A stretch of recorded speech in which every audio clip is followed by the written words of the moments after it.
मुंगेली में हुए फिर एक हत्याकांड ने पूरे क्षेत्र में सनसनी फैला दी है।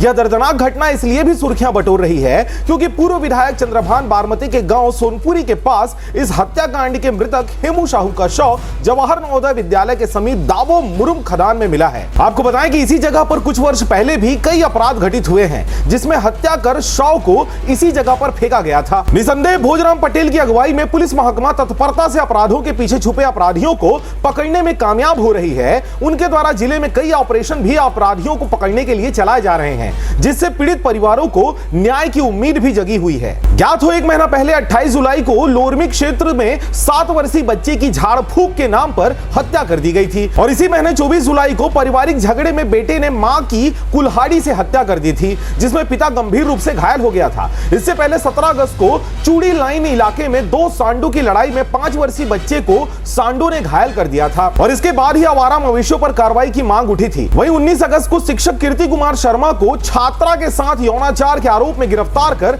जेल भेजा गया था।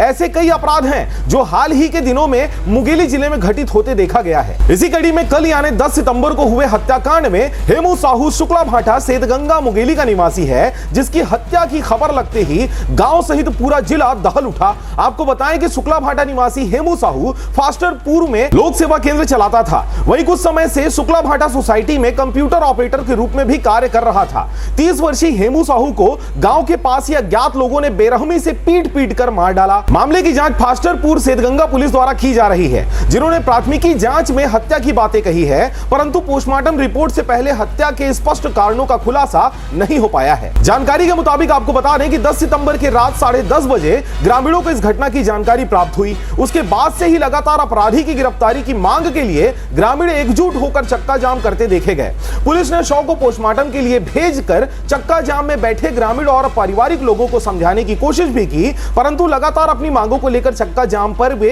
बैठे रहे। इस दौरान पुलिस से मिली जानकारी के अनुसार वे मामले की गंभीरता को देखते हुए जांच तेज गति से कर रहे हैं। वहीं सबूत इकट्ठा कर संदिग्धियों से पूछताछ भी शुरू कर दी गई है। पुलिस का दावा है कि जल्द ही आरोपियों को गिरफ्तार कर पीड़ित परिवार को न्याय दिलाया जाएगा।